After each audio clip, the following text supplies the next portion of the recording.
Hello मेरे प्यारे बच्चों। आज जरूरी जानकारी में आज का विषय है लाइटनिंग, यानी कि बिजली कड़कना। एट्थ क्लास में और एट्थ क्लास के साइंस में, ज्योग्राफी में, इन सब में आपको लाइटनिंग, अर्थक्वेक, भूकंप और ज्वालामुखी सब के बारे में पढ़ाया जाता है। तो ज्वालामुखी और भूकंप क्यों आता है इसके बारे में अब हमें जानकारी है, लेकिन लाइटनिंग के बारे में हमारे पास बहुत ही कम जानकारी है। मैंने जानकारी इकट्ठा किया है और मैं आपको पहले ही बता देना चाहता हूं कि लाइटनिंग के बारे में हमें एग्जैक्ट जानकारी नहीं है। हालांकि हमारी साइंस बहुत ज़्यादा तरक्की कर गया है, लेकिन फिर भी बिजली क्यों कड़कती है, लाइटनिंग कैसे होता है, इसके बारे में हम कुछ अंदाजा लगा सकते हैं। कोई एग्जैक्ट जानकारी हमारे पास नहीं है। अब मैं आपको ले चलता हूं कि ये लाइटनिंग होती कैसे है और लाइटनिंग कैसे कड़कती है, बिजली कैसे कड़कती है, उसके अगर बिजली करके और आप घर के बाहर हो तो बचने के लिए कौन से उपाय करने हैं, घर के अंदर हो तो कौन सा उपाय करना है, ये सारी बातें हम आप लोगों को बताएंगे। तो सबसे पहले आइए पहले समझते हैं कि ये लाइटनिंग होती कैसी है।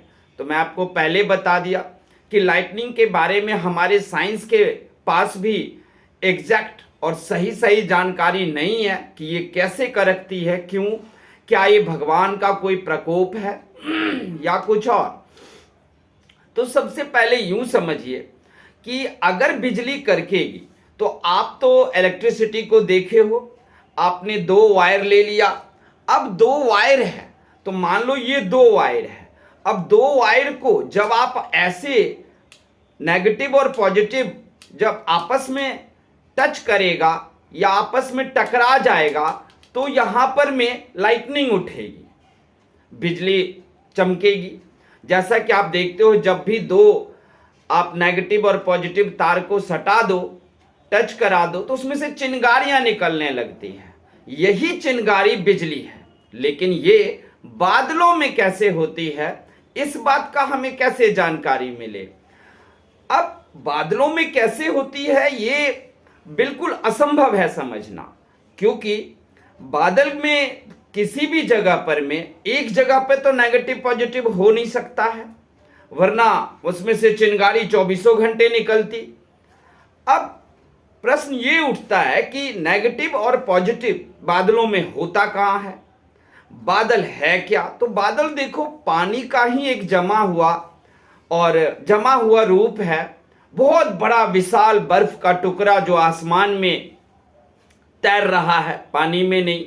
समुद्र में बादल बनता है कंडेंसेशन प्रोसेस से, और कंडेंसेशन प्रोसेस से बादल बनने के बाद उसे हवा उड़ाकर मैदानी या पहाड़ी इलाकों में लाते हैं। अब प्रश्न उठता है कि जब ये बर्फ का एक टुकड़ा है बादल, तो इसमें लाइटनिंग अगर हुई तो कैसे हुई। सबसे पहली बात कि अगर कोई भी मोटी चीज है, एक सिक्का ही ले लो आप, एक अगर कोई रुपए पैसे वाली एक सिक्का लेते हो तो उसमें भी मोटाई होती है। तो जिस किसी चीज में मोटाई होगा वो हो जाएगा सिलेंडर, और उसमें दो परिधि होंगे, मतलब दो सरकमफ्रेंस होंगे, एक ऊपर की तरफ सरकमफ्रेंस, एक नीचे की तरफ सरकमफ्रेंस। अब प्रश्न ये उठता है कि बादलों की भी मोटाई है, तो उसके ऊपर एक सरकमफ्रेंस होगा गोल, नीचे एक सरकमफ्रेंस होगा। सरकमफ्रेंस को हिंदी में परिधि कहते हैं।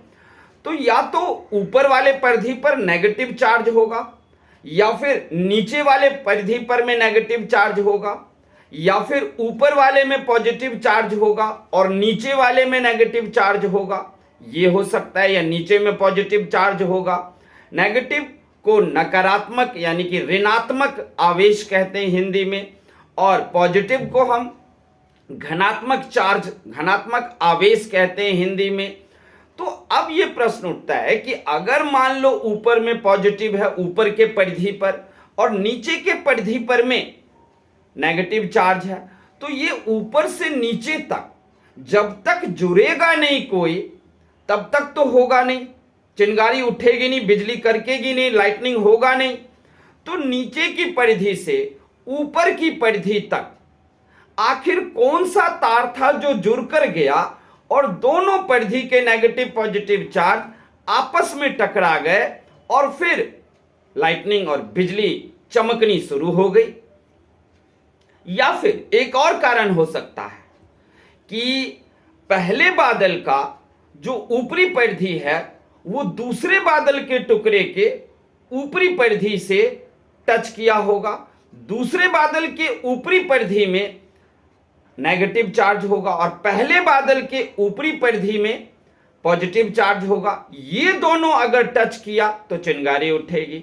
ऐसे भी हो सकता है, लेकिन दो बादलों में ऐसा होना बहुत ही मुश्किल है, इसलिए और उसको समझना भी मुश्किल है। इसलिए हमारे साइंस के पास इस बात की कोई जानकारी नहीं है कि एग्जैक्टली बिजली कैसे कड़कती है। ये नेगेटिव और पॉजिटिव चार्ज जो ऊपर और नीचे की परिधि में है उसके बीच से कोई परिपथ या कोई सर्किट जाता है और तब ऊपर से नीचे के पूरे परिपथ सर्किट को जोड़ देता है और फिर शुरू हो जाती है बिजली चमकना। चलिए, तो इतना ही हम आपको समझा सकते हैं कि बिजली इसी तरह कड़कती है, लाइटनिंग ऐसे ही आती है। ये एक फिनोमिना है, दिस इज नेचुरल फिनोमिना और we are not able to understand exactly why lightning is happening. हम अभी तक तो नहीं समझे, लेकिन साइंस ने जितनी बातें समझाने की कोशिश की है, साइंस ने अभी तक जितनी जानकारी इकट्ठा किया है वो मैंने आपको दे दिया। या तो पहले बादल के ऊपर नीचे के परिधि का कोई सर्किट एक साथ उसे जोड़ दिया, तब नेगेटिव पॉजिटिव चार्ज आपस में टकराया और चिंगारी उठी। या फिर पहले बादल की ऊपरी या नीचे की परिधि और दूसरे बादल की ऊपर या नीचे की परिधि आपस में सटे, जहां पर में दोनों बादलों में ऊपर की परिधि ले लो या नीचे की, तो दोनों में अलग अलग चार्ज होंगे, नेगेटिव या पॉजिटिव चार्ज होंगे, तभी वो दोनों आपस में सटे और फिर उसमें चिंगारियां शुरू हो गई। अब प्रश्न उठता है कि लाइटनिंग जब आती है तो हमें क्या करना चाहिए। देखो, लाइटनिंग बिजली है, करंट है, ये बिल्कुल वही करंट जो आपके घरों के तारों में बहती रहती है, बहुत पावरफुल है। किसी भी चीज को ये मेल्ट कर देने का पावर रखता है। लेकिन एक चीज है, अगर इसे कंडक्टर मिल जाए, यानी कि इसको संचालक मिल जाए, मीडियम मिल जाए, तो ये चुपचाप अपना धरती के अंदर चले जाएंगे। जब बिजली कड़क रही हो, मौसम गड़बड़ हो, बादल काले हो, बारिश हो रही हो और तब बिजली कड़क रही है और आप घर के बाहर रह गए और आप या तो किसी पेड़ के नीचे हो, तो जल्दी से आप पेड़ के नीचे से बाहर आ जाओ। क्यों?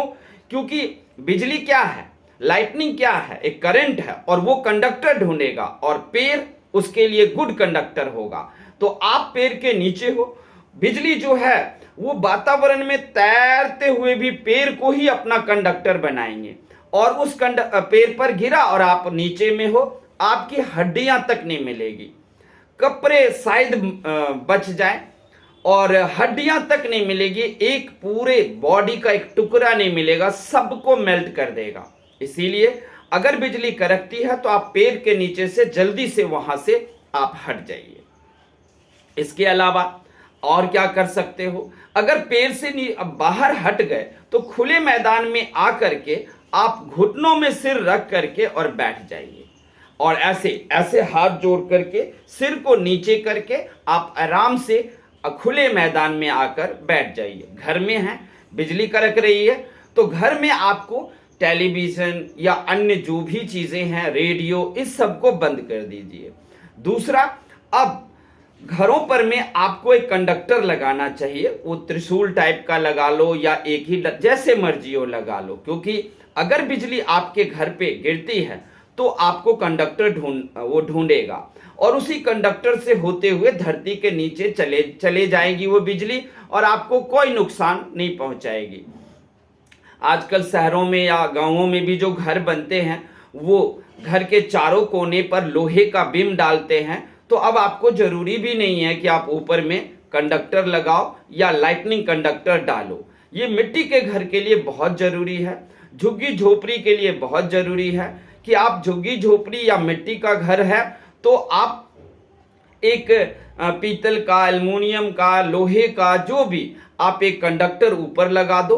अगर बिजली गिरती है तो कंडक्टर ढूंढेंगे और वो घर के उसी कोने पर गिरेंगे जहां कंडक्टर होगा। और कंडक्टर का जो ऊपर में आप लगा रखे हो छत के ऊपर, उसकी तार एक दीवारों के सहारे नीचे बिल्कुल धरती के नीचे गाड़ देनी है और वो आराम से धरती के नीचे चले जाएगा। लेकिन अगर आपका घर मिट्टी का है, आपका घर झुग्गी झोपड़ी का है और आपके घर के ऊपर लाइटनिंग नहीं है और लाइटनिंग वाली कंडक्टर नहीं लगा रखे हो आप, तो निश्चित तौर से जब बिजली अगर गिरेगी तो घर या आपका बचने का कोई चांस नहीं है। इसीलिए लेकिन जो लोग लिल्टर वाला घर बनाते हैं उन्हें जरूरी नहीं है, क्योंकि उनके हर कोने में लोहे का बीम डाला हुआ है, रॉड डाला हुआ है, सरिया डाला हुआ है। वो सरिया कंडक्टर का काम करेगा और बिजली को सीधे धरती के नीचे लेकर चले जाएंगे। तो यही था आप लोगों के लिए बिजली का कि लाइटनिंग होती कैसे है। मैं बता दिया आपको कि लाइटनिंग के बारे में अभी तक कोई एग्जैक्ट जानकारी साइंस के भी पास नहीं है कि ये लाइटनिंग होती कैसे है, लेकिन जितना साइंस के पास जानकारी है वो मैंने आपको दे दिया है। और आशा करते हैं कि आपके एग्जाम में, परीक्षा में आप समझ पाओगे लाइटनिंग के बारे में और आंसर प्रश्नों का लिख सकते हो। इसके अलावा आपको ध्यान रखना है कि लाइटनिंग के जब हो रहा हो तो हमें क्या करना है, बचने के उपाय।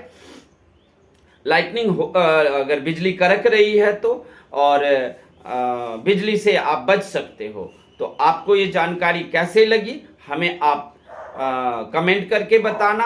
अगर आप लोगों के पास साइंस की और कोई जानकारी है जहां लाइटनिंग के एग्जैक्ट वजह आप लोगों को पता है तो आप कमेंट में डालो, जिससे और लोगों को भी नॉलेज होगा और लोगों को जानकारी मिलेगी।